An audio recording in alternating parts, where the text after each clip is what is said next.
나는 누구여야 하는가? 나는 무엇으로 사는 사람이어야 하는가?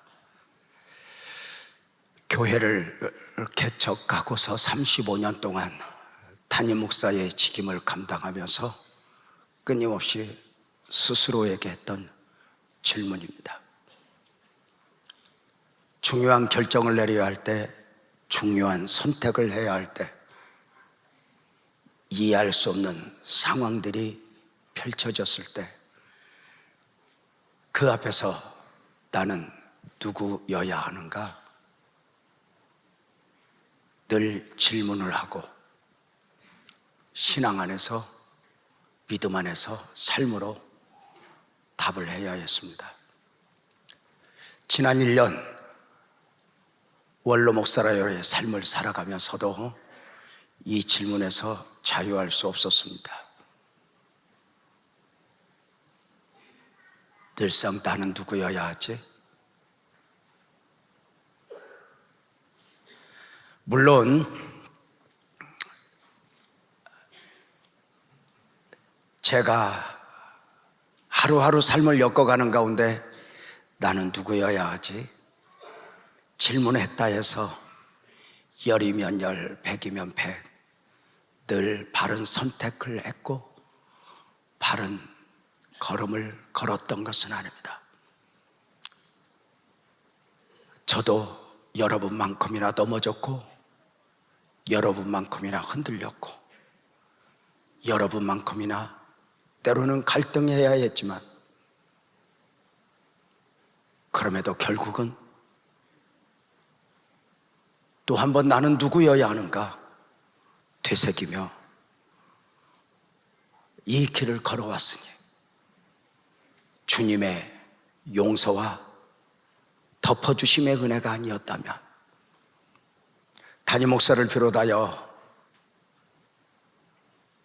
우리 장로님들 성도들이 용납해 주님이 아니었다면 과연 나의 놔둘 수 있었을까 생각을 하는 것입니다. 1년 1개월 만에 강단에서 성도님들을 뵙네요. 멋있게 보이고 싶었어요. 나 잘 살았다고, 나 열심히 살았다고. 행여 걱정할까? 나름대로 내가 이거 관리한 거요.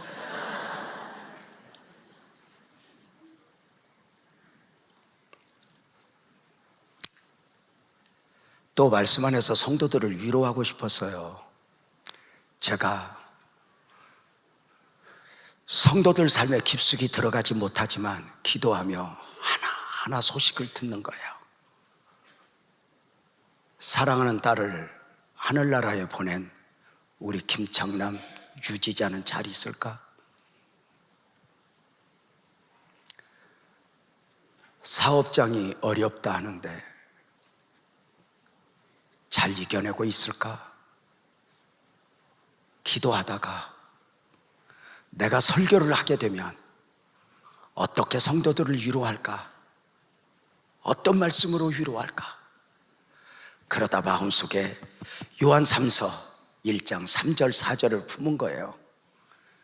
형제들이 와서 너의 소식을 나에게 전하더라. 그런데 네가 진리 안에서 행한다는 거야. 나는 우리 형제들이, 우리 성도들이 진리 안에서 행한다음을 듣는 것보다 나는 더 좋은 게 없었어. 이렇게 위로하고 싶었던 거예요. 사랑하는 딸을 하늘나라에 보냈는데 우레도 되는데 땅을 쳐도 되는데 비틀거리지 않고 진리 안에 믿음 안에 있는 그대를 보며 그대의 소식을 들으며 사업장이 어렵고 또 억울하고 힘든데 진리 안에서 믿음 안에서 서 있다는 소식을 들으며 멀리서 기도하던 저는 이 강단에서 애썼어, 수고했어, 위로하고 싶었던 거죠. 이렇게 준비하고 있는 저에게 우리 가정에 밀려온 거대한 풍랑은 이 위로의 환경을 바꿔버린 거예요. 위로하고자 했는데 제가 어느 날 위로의 대상이 돼 있는 거예요. 35년 동안 목회하면서 끊임없이 성도들을 위로하며 격려하며 함께 울어주며 웃어주고 왔는데, 어느 날 밀려온 거대한 풍랑 앞에 성도들이 와서 내 손을 잡아주고 안아주고 함께 울어주고 있는 거예요.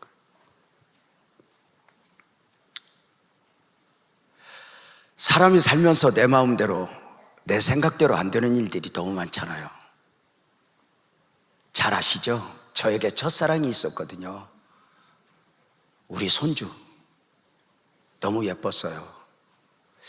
저는 아내와 결혼해서 살면서도 사랑을 몰랐어요. 엉겹결에 결혼해서 그냥 살았지 뭐.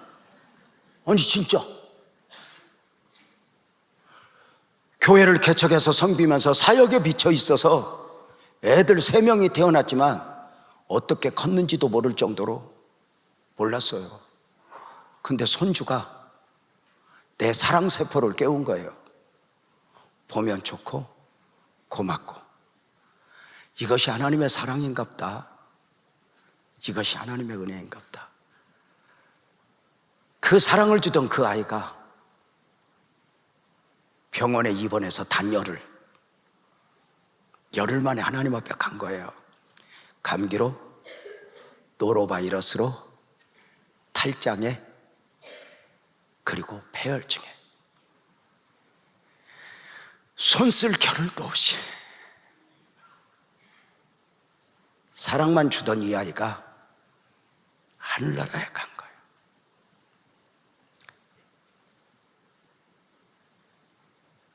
이 아픔 속에서 스스로 또 질문을 하는 거예요. 나는 누구여야 하지? 나도 나지만 자식을 하늘나라에 보낸 우리 딸 사위는 어떡하지? 답이 없는 거예요. 그래서 욥기서를 읽는 거예요. 쭉 말씀을 한 구절 한 구절 읽는데, 욥기서 23장 14절이 나로 하여금 눈을 멈추게 하는 거예요. 이런 일이 그에게 많이 있었어. 색다른 의미겠지만 세상이 원래 그러하다는 거예요. 세상은 많은 일들이 있어진다는 거예요. 어느 날 전쟁으로 인하여 가족을 잃어버린 사람들, 지진, 산불, 자연재해로 재산을 잃어버렸을 뿐만 아니라 가족을 잃어버린 사람들, 아들 다 키워 안아 군대 잘 갔다 와라 했는데 훈련받다가 죽음으로 돌아온 아들, 세월호 참사, 이태원 참사, 무한공항 항공 참사, 무엇으로 말할 수 있겠어요? 그 항공기 안에 8명의 가족이 타고 있었잖아요. 요만한 아이도.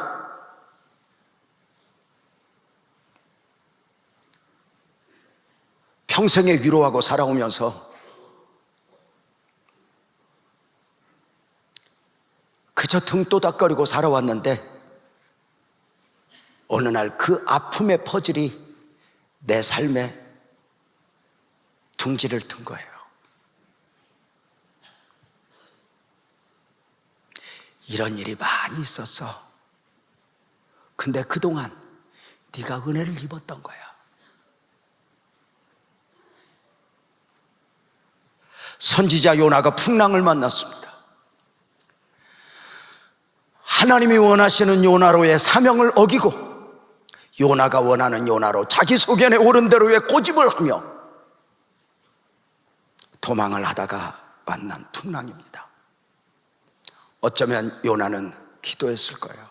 하나님, 나를 쓰소서, 나를 보내소서. 그 요나에게 하나님의 음성이 들리죠. 요나서 1장 2절 3절이죠. 요나야, 니느웨로 가서 복음을 외쳐라. 그러나 요나가 얼굴을 피하려고 도망하여 욥바로 가면서 그들과 얼굴을 피하여 다시스로 갔다.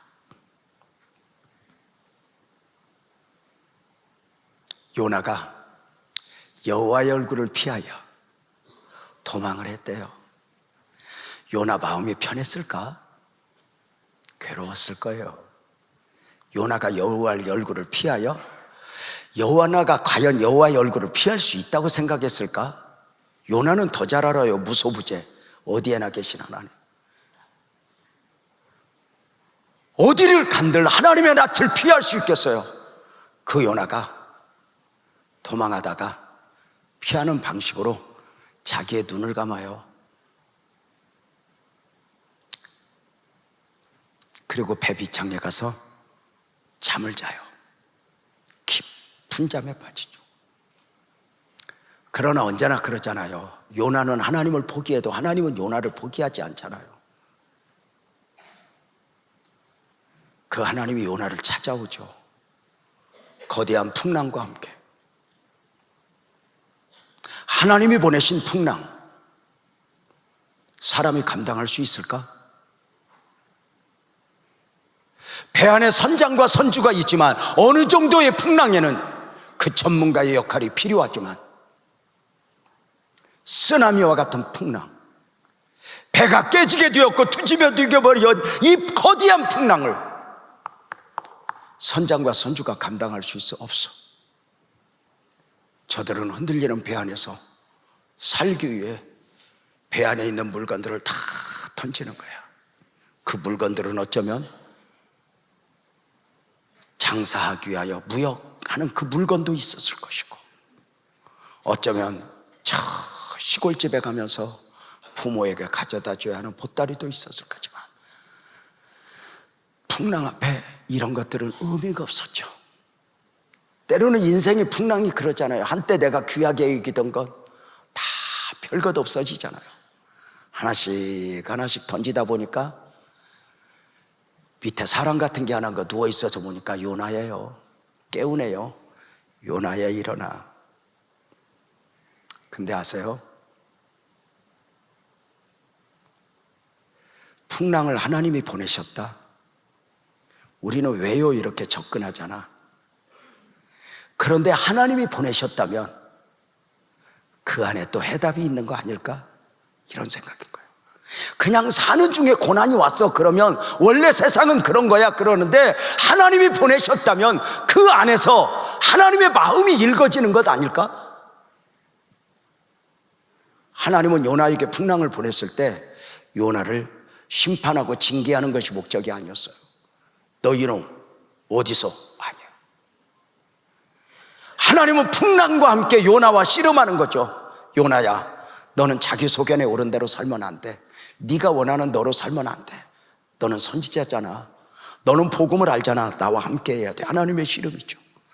그러면 이 풍랑 앞에서 하나님의 마음이 담긴 하나님의 요구, 풍랑의 요구를 우리가 볼 수 있어야 하죠. 거대한 풍랑 앞에서 요나는 누구여야 하는가? 담임 목사로 삶을 살아내야 했다는 지난 35년,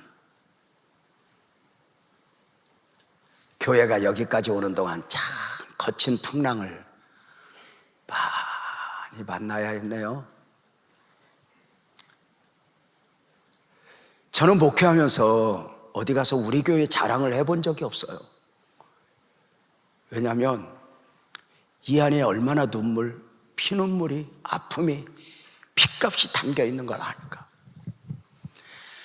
교회를 개척하여 섬기면서 제일 먼저 왔던 아픔은 아내의 질병이었죠.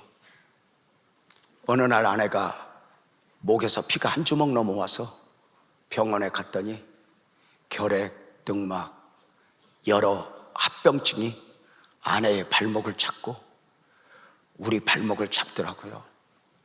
그 뒤로 아내는 거의 한 12년 동안을 질병과 처절한 싸움을 싸워내야 했죠. 엄마인데 엄마가 아니고 아내인데 아내가 아니어야 할 정도의 과정이었죠. 이제 우리 아이들이 컸나 봐요. 한 번씩 물어요. 아빠, 엄마 그렇게 아팠을 때 아빠는 우리들 어떻게 감당했어? 먹을 건 어떻게 했어? 때로는 엄마가 해주기도 하고 때로는 아빠가 해주기도 하고 때로는 이 사람 저 사람에게 너희들 바뀌었지. 그랬구나 아빠. 거의 한 12년 동안 그 과정 속에 제가 얼마나 울었겠어요. 기도를 참 많이 해요. 정말 많이 울어서. 외롭잖아요. 아프잖아요. 내가 감당할 수 있는 건 아무것도 없잖아요. 교회를 놓을 수도 없잖아요. 그렇게 우는 중에 그 하나님이 하나의 위로를 준다고 교회가 부흥되는 거예요. 한참 교회가 부흥될 때는 안산에 제2의 조용기가 한 명 나오는 줄 알았어요. 하나님은 저를 놓지 않았죠. 두 번째 거대한 풍랑이 저를 삼킨 것은 교회가 부흥되는 가운데 성전을 건축하겠다고 많은 돈을 주고 빚을 내고 새 성전 건축을 위한 성전 건축 부지를 마련했죠. 돈은 없어요. 당신은 은행에서 교회 융자를 안 줄 때예요. 제2금융권, 3금융권으로 가죠. 현대해상에서 빚을 4억 2천을 내요. 담보 없죠. 그래서 어떻게 해요? 성도들에게 이야기했더니 당시 멍청이 중에 상멍청이들이 목사님 신용으로 되면 내가 할게요. 21명이 손들어서 그들이 2천만 원씩 책임을 지고 양날개로 보증을 쓰며 4억 2천을 꺼낼 수 있었어요. 그 21명 지금도 제 가슴속에 담겨 있어요.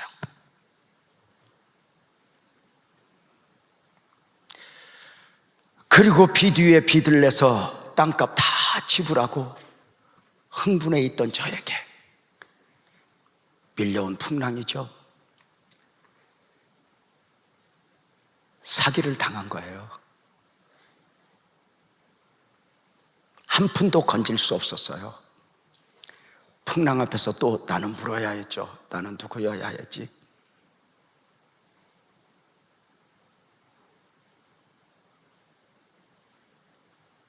그렇게 열심히 살면 하나님의 은혜 베풀 줄 알았어요. 한 6개월 정도 지났을까? 또 한 번 아픔이 왔네요. 여름학교를 준비하던 우리 교회 집사님들 몇 분이 바닷가에 갔어요. 칼국수 먹고 의논하고 교회 행사 준비하다가 우리 배 타고 한 바퀴 돌까 하다가 배를 타고 한 바퀴 돌았는데 순간 배의 소용돌이에 배가 엎어져서 6명이 물에 빠져 죽었죠.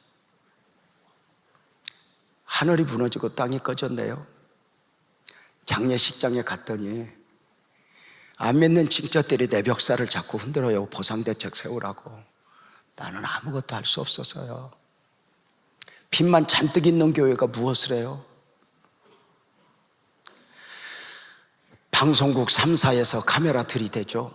검사 와서 불러대죠.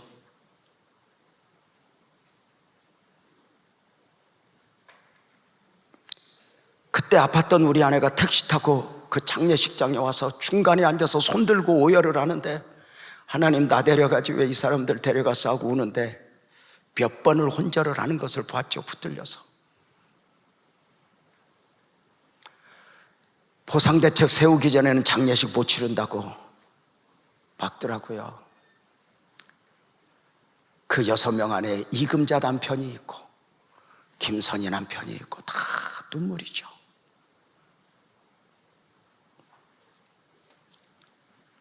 목사님, 나 우리 남편 하나님 앞에 보내줄 거야. 장례해 줘. 그 구덩이에 진흙 속에 빠졌던 집사님 건져 내 손으로 다 닦으면서 울었어. 미안해. 연구차 6대 간다고 생각해 보세요.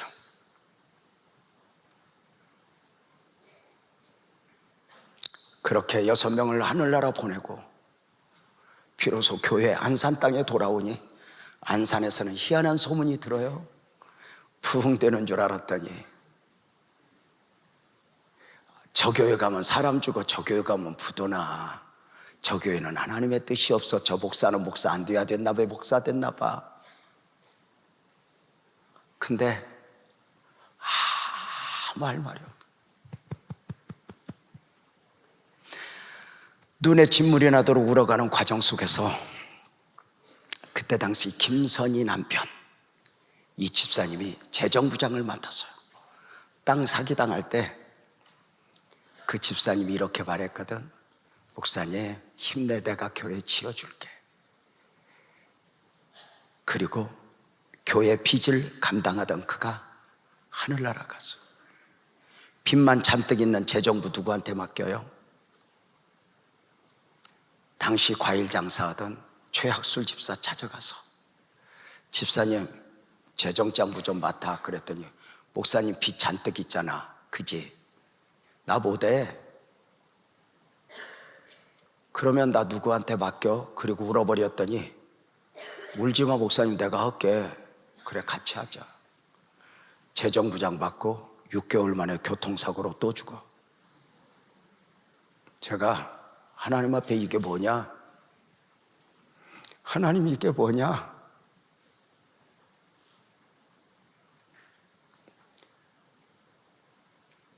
강대상에서 쓰러지는 저에게 그때 하나님이 저에게 주신 말씀이 있어. 제명아, 나는 너에게 풍랑만 보낸 적이 없다. 그래요. 무슨 말씀이세요, 하나님? 무슨 말씀이세요, 하나님? 풍랑만 보낸 적이 없다니요? 요나서 1장이 눈에 들어오는 거예요. 요나서 1장 읽고 읽는 중에 눈에 들어오는 게 있어요. 놀랍게도 하나님은 요나에게 풍랑을 보내실 때 혼내는 것이, 징계하는 것이 목적이 아닌 바 하나님의 마음을 읽어보니 풍랑만 보낸 것이 아니라 풍랑 안에 여호와 일의 고기가 담겨 있다는 거예요. 제가 그 말씀 딱 붙들고 울었어요. 하나님, 그죠? 하나님은 풍랑만 보내시는 분이 아니죠. 여호와 일의 고기를 함께 보내신 분이죠. 그리고 그 풍랑의 요구 앞에 서는 거죠. 풍랑의 처음 요구, 깨어 일어나라죠. 말씀드렸죠. 풍랑이 왔지만 깊은 잠에 빠져 있는 요나는 알지 못한 채 잠들어 여전히 있어요. 요나서 1장 6절을 다시 보면 그렇게 말하잖아요. 언제까지 잘래? 일어나 너의 하나님께 구하라. 깨우는 거죠. 참 대단하죠, 요나. 한번 생각해 보세요. 요나가 탄 배는 큰 배일까? 거제 조선소에서 만든 만큼이나? 아니, 당시 배는 이 강단만에 작아. 기술이 그렇잖아. 요나가 그 작은 배가 요동을 칠 때 요나는 배비창에서 안전벨트 하고 잤을까? 아닐 거야. 그러면 어때? 상식적으로 그 배가 뽀개질 만큼 그 흔들리고 요동을 칠 때 요나는 이리 부딪히고 저리 부딪히고 하지 않았을까? 근데 모르고 자고 있는 거예요. 여기가 피투성이가 돼도 여기가 부러져도 모르고 자고 있는 거예요. 제가 웃으면서 그래요. 인류 역사상 잠을 제일 깊이 자는 사람은 요나고 2등은 여보 당신 아내야. 우리 아내. 그래. 가끔 우리 아내가 너무 힘들 때 제가 죽었나 흔들어 보거든요.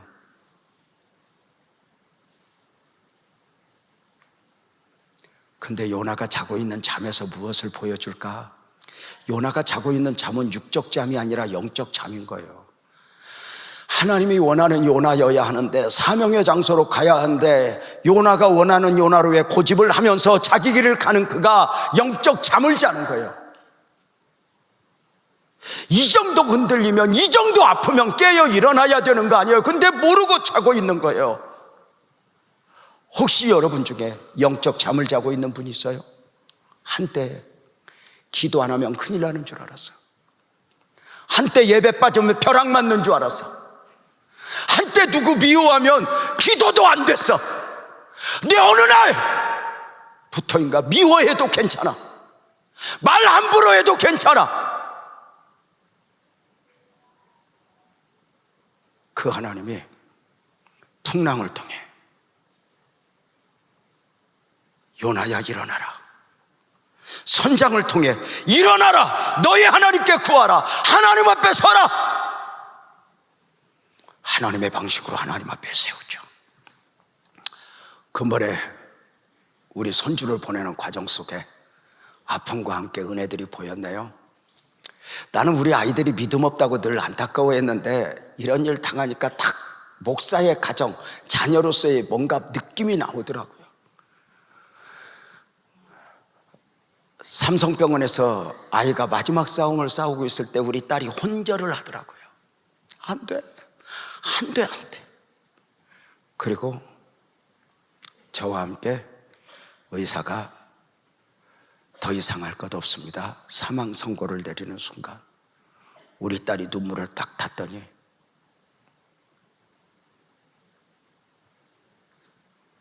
안 울 거야. 우리 아들이 나보고 울지 말랬어. 그리고 이렇게 울어요. 엄마가 지옥 갈까봐, 엄마가 지옥 갈까봐 우리 아들이 나를 하나님 앞에 세웠어. 그리고 우는 거예요.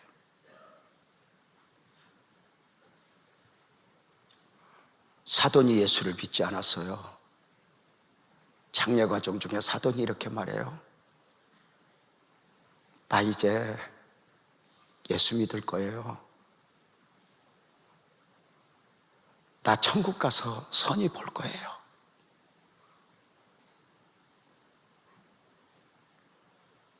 그 안에서 제가 글을 썼어요. 작은 글.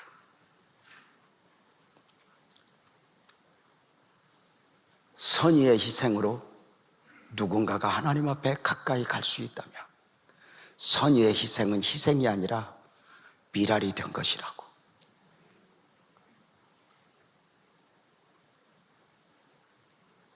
깨어 일어나라. 잠자고 있는 분이 있어요. 새해를 맞았지만 여전히 이런들 어떠하리 저런들 어떠하리 그럭저럭 하고 있어요. 하나님 앞에서 아직 나는 대강이어도 괜찮다고 생각하세요? 하나님이 여러분 놓지 않을걸요. 풍랑의 두 번째 요구 고백하라. 잠에서 깨어 일어난 요나는 요나서 1장 9절 10절을 통해 고백해요. 이 풍랑은 나 때문입니다. 간단해요. 나 때문입니다. 누가 아닙니다. 나입니다. 나로 인하여 당신들이 고통을 당하고 있는 것입니다. 그죠? 가나안 정복에 나섰던 이스라엘 백성들, 여리고를 정복했고 여리고를 정복했으니 이제 무서울 것 없는 저희들은 아이성 전투에 나가요. 근데 아이성 전투 앞에서 저들은 처절한 패배를 당해요. 하늘이 무너지는 일이죠. 왜요? 할 수 있었을 것 같은데 여호수아는 그 아이성 패배 앞에서 장로들과 함께 성전에 가서 엎드리는 거예요. 여호수아 7장 6절이죠. 여호수아가 옷을 찢고 이스라엘 장로들과 함께 여호와의 궤 앞에서 땅에 엎드려 머리에 띠를 뒤집어쓰고 점을 들어. 여호수아는 아직 누구 죄다 이거 밝혀진 거 없어요. 누구 문제야 밝혀진 거 없어요. 하나님 왜 패배를 줬어요? 하나님은 문제 없다는 걸 알아요. 그리고 문제가 있다면 나에게 있다는 걸 알아요. 그리고는 여호수아는 장로들에게 하나님 앞에 갑시다, 우리 회개합시다 외쳤고 장로님들은 반응하여 성전에 가서 깊이 기도했죠.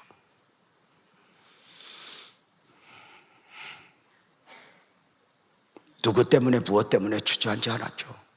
이게 하나님의 사람들 아니에요. 누구 때문에 무엇 때문에 하는 순간 하나님이 보이지 않아요. 선악과 먹고 제일 먼저 나타난 죄성이 뭐죠? 너 때문이에요. 마귀는 수단과 방법을 가리지 않고 하나님의 시선에서 우리가 멀어지도록 누구 때문에 무엇 때문에 대통령 때문에 누구 때문에 매여 살게 만들어요.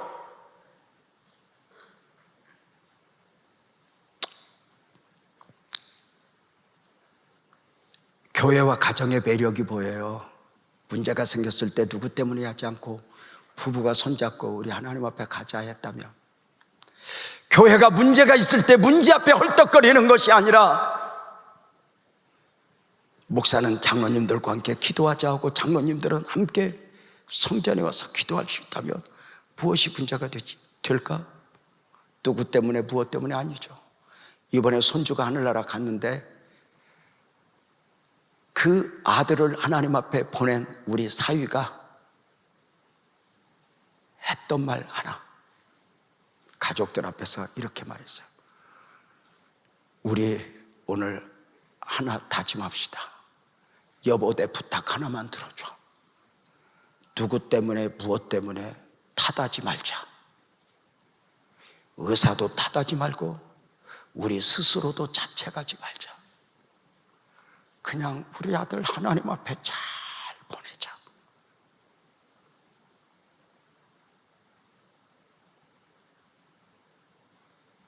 그 현실 앞에서 우리 아들이 제 손 잡고 이래요. 아버지, 나는 범사에 감사하라는 말이 이렇게 무거운 줄 몰랐어. 근데 지금 나 감사하고 있다. 이렇게. 누구 때문이야 무엇 때문이야가 아니라 나 때문입니다 하면 끝나는 것 아닐까? 풍랑의 세 번째 요구, 내려놓으라. 잠에서 깨어 일어난 요나는 그 풍랑을 보면서 이 풍랑이 어떻게 해야 잔잔해지는가? 요나서 1장 12절에 그는 그렇게 말해요. 나를 들어 바다에 던져. 나 때문이거든. 그럼 요나가 바다에 던져질 때 요행을 부리며 하나님이 살려줄 거야 그랬을까요? 아니요. 나는 죽어야 돼. 나는 죽어 마땅해. 나를 들어 바다에 던져. 죽고자 했죠.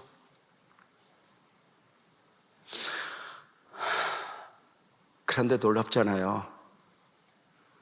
요나가 바다에 던져지니까 풍랑이 요나를 삼킨 것이 아니라 하나님이 보내신 고기가 요나를 삼키잖아요.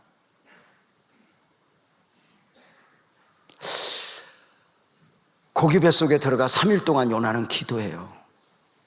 그러면서 영적 회복이 있어져요. 요나서 2장 6절에 보면 요나의 기도 가운데 요나의 했던 고백이 뭐냐면, 내가 산의 뿌리까지 내려가 싸우며 땅이 그 빗장으로 나를 오래도록 막아 싸우나 나의 하나님 여호와여, 주께서 내 생명을 구덩이에서 건지셨나이다. 아직 고기 뱃속에 있어요. 아직 내일을 몰라요. 살은 환경은 변한 게 아무것도 없어요. 근데 내 생명을 건졌대요. 어떤 생명?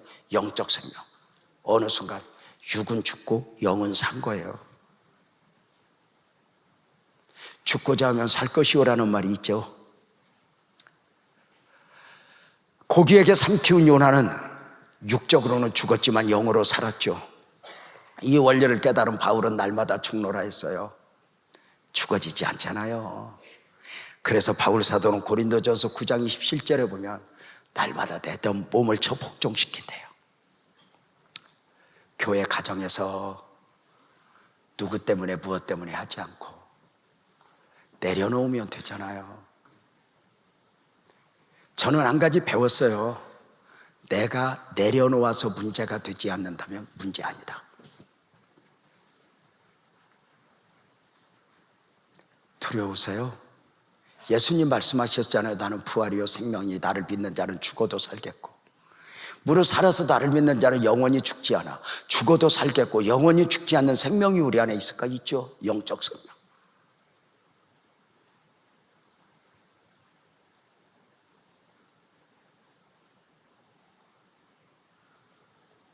깨어 일어나라. 고백하라.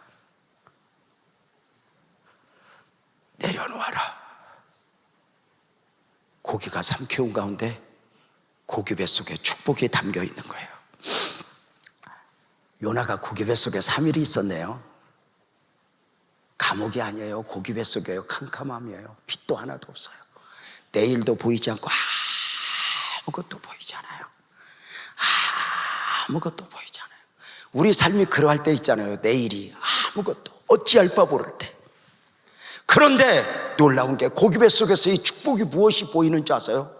요나가 삼키웠으나 소화되지 않았다는 거예요. 상식적으로 사람이든지 짐승이든지 음식이 내 안에 들어오면 3일 안에 다 소화가 돼야 돼요. 맞죠? 근데 요나는 3일 동안 삼키웠는데 소화되지 않았어요. 저는 이 말씀을 하나님으로부터 받았어요. 제명아, 나는 너에게 풍랑만 보낸 적이 없어 말씀하실 때, 그죠? 하나님, 풍랑만 보낸 적이 없죠. 여호와 이레 고기가 보냈죠. 그리고 그 말씀을 붙들고 사는데 생각보다 너무 긴 거예요. 거의 혼절할 정도로 정말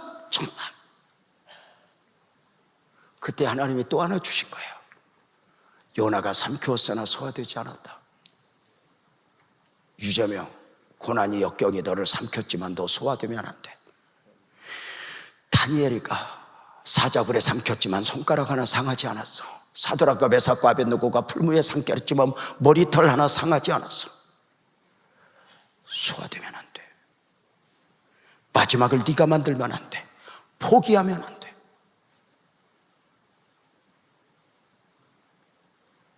요나가 삼키었으나 소화되지 않았다. 마지막을 내가 만들지 않을 거야. 일어날 거야. 다짐이죠. 요나가 삼키었으나 소화되지 않을 수 있었던 절대 원리는 임마누엘이죠. 그곳에 하나님이 계셨어요. 하나님이 머무시는 그곳은 그곳이 어떤 곳이든 어떤 상황이든 아무 상관없어요. 하나님은 우리에게 언제나 더 좋은 환경을 주지 않아요. 단 하나, 내가 너와 함께하리라 임마누엘의 약속을 주시죠. 가나안 정복의 사명을 감당해야 하는 여호수아에게 그 가나안 정복의 사명을 감당하도록 무기를 준 게 아니에요. 여호수아 1장 9절에 보면 단 하나예요. 임마누엘, 나 여호와가 너와 함께하느니라. 그 하나님을 믿으면 두려울 것 없죠. 우리 손주를 제주도 앞바다에 띄워보냈어요. 우리 손주 가둬놓기 싫어. 우리 바다에 보내자. 우리 막내 아들 전도사에게 아빠가 사역 때문에 못 가니까 네가 가서 안장예배 해줘. 그리고 그곳에서 네가 예배 인도해, 가족들과 함께. 그랬더니 우리 솔비 전도사가 로마서 8장 35절을 봤더라고요. 누가 우리를 그리스도의 사랑에서 끊으리요.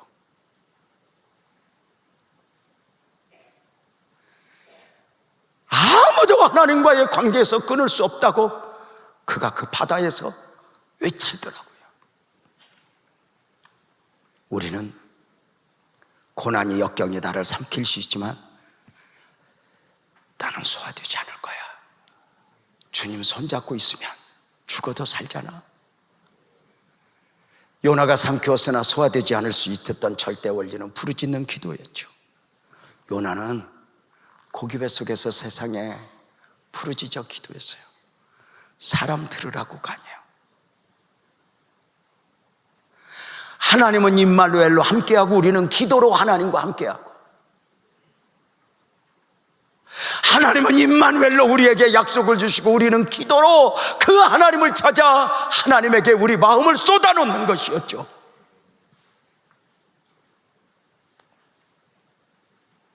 하나님이 함께하는 순간 그 함께를 느끼면 감옥이 감옥이 아니고 광야가 광야 아니죠. 그 하나님과 함께 느끼고 부르짖어 기도하는 가운데 고기 뱃속에 축복이 보여요. 놀라운 게 뭔지 아세요? 요나가 고기 뱃속에 3일을 있었는데 소화되지 않았다고 했잖아요. 근데 그 요나의 사건이 요나의 사건으로 끝난 게 아니에요.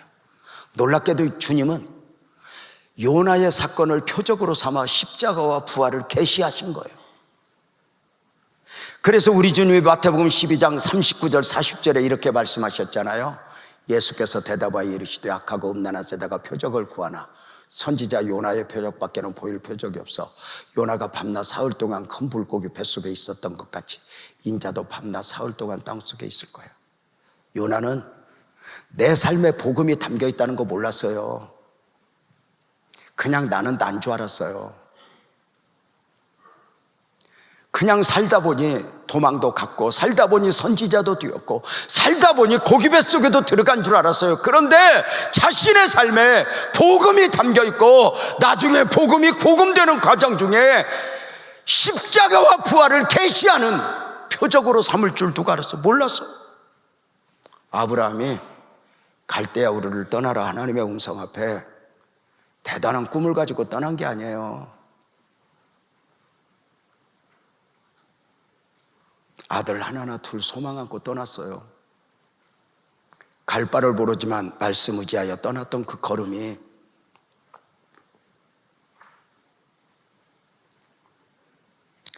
믿음의 조상으로의 시작임을 알았을까? 몰랐어요.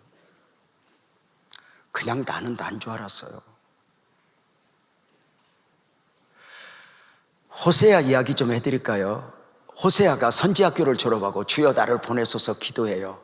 그에게 하나님의 음성이 호세아 1장 2절에 이렇게 들리네요. 여호와께서 처음 호세아에게 말씀하실 때 여호와께서 호세아에게 이르시되 너는 가서 음란한 여자를 맞이하여 음란한 자식들을 낳아라.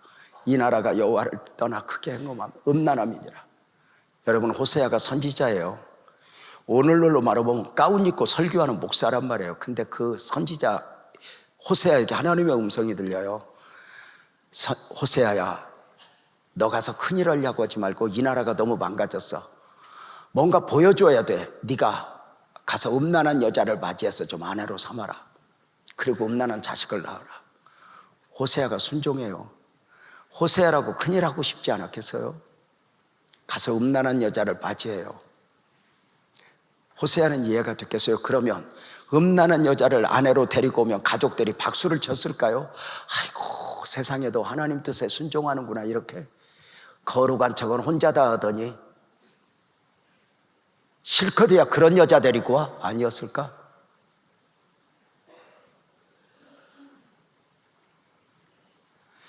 음란한 여인을 맞이하여 아내로 맞이했다. 그러면 자식은 대통령이 나온다, 빌리그레암이 나온다. 그러면 견딜 수 있어요. 그런데 음란한 여자를 데리고 왔는데 음란한 자식까지 낳으래요. 희망이 없어요. 내일이 없어요. 그런데 호세아가 음란한 여자를 데려다가 음란한 자식을 낳아요. 자신의 삶에, 자신의 이름의 구원자 예수의 복음이 담겨 있다는 거 몰랐어요. 근데 그 호세아를 통해 하나님의 마음을 쏟아놓아요. 출애굽한 이스라엘 백성들, 저들이 홍해를 건너네요.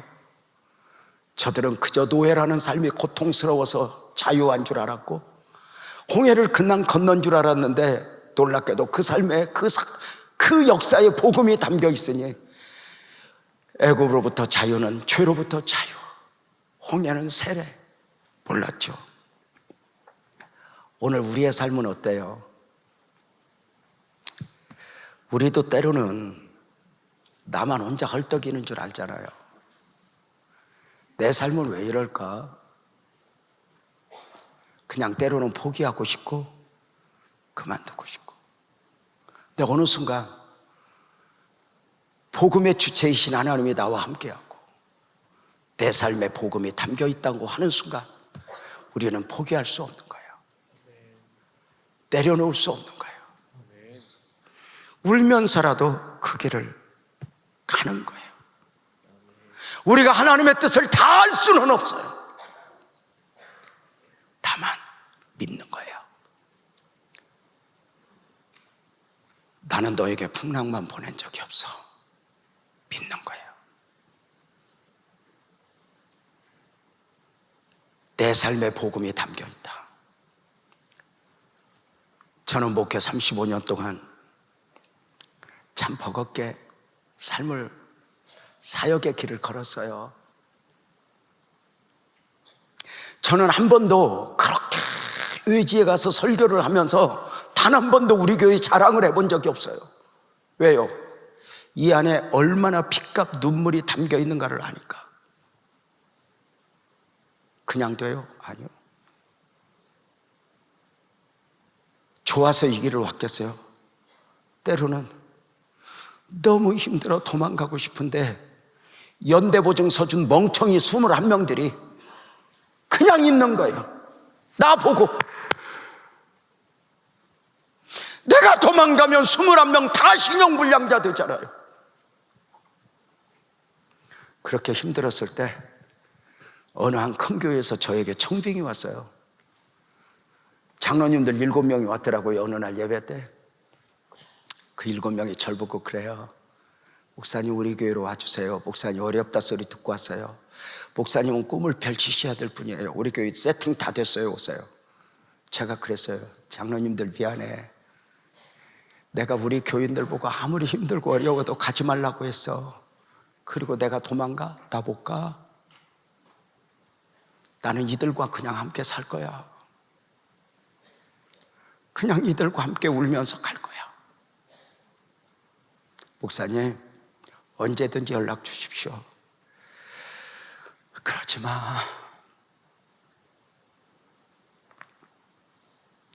그리고 그 과정이겠죠. 그때 그 청빙 받은 거 우리 아내한테 얘기하면 타락한 여자가 가자고 올까 봐 내가 말 못했어.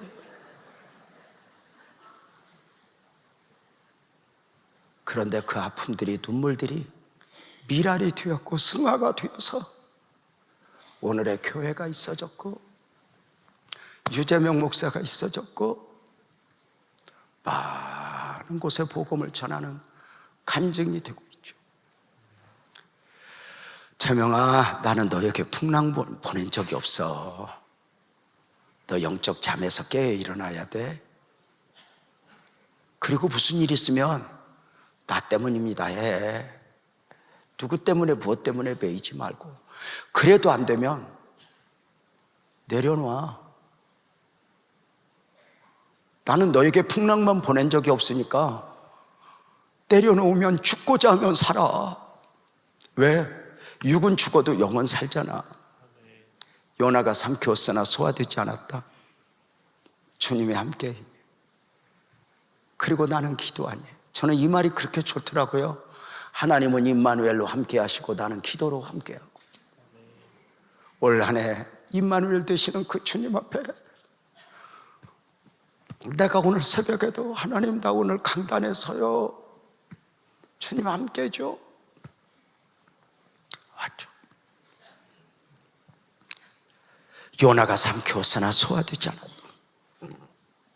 올 한 해 무슨 일이 있어도 하나님의 시선에서 내가 멀어지지 않고 나는 소화되지 않고 주님 함께, 나는 다시 주님은 임마누엘로 나는 기도로 함께. 그 함께만 느끼면 무엇이 문제겠어요? 우리가 당하는 삶에, 우리 삶에 복음이 담겨 있고 내 눈물에 복음이 담겨 있다면 그걸로 된 거 아닐까? 언젠가 하나님이 나한테 그랬거든. 재명아, 네가 하늘나라 오면 내가 네 눈물 씻어줄게. 다 괜찮아지더라고요.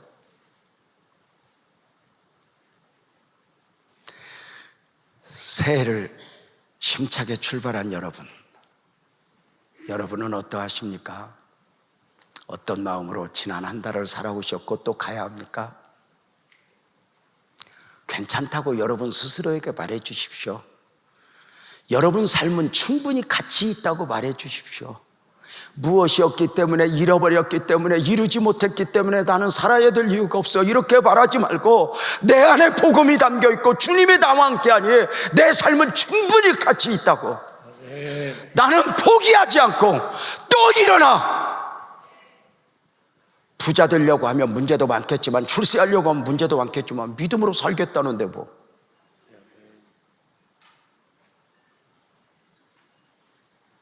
주님에게 한 걸음 가까이 가기를 원하며 여러분과 함께 찬송하고 싶네. 우리 모두 자리에서 일어나서 찬송 한번 하고 찬송으로 결단하고 기도하면 좋겠다 싶어요. 찬송합시다. 나는 주님을 의심하지 않으리.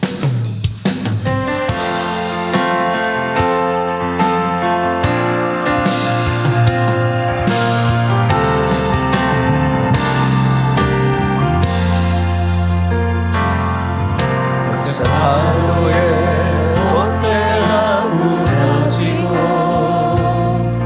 도치 찢어져 난파할지라도 나는 주님을 의심하지 않으리. 오직 주님만 믿으리.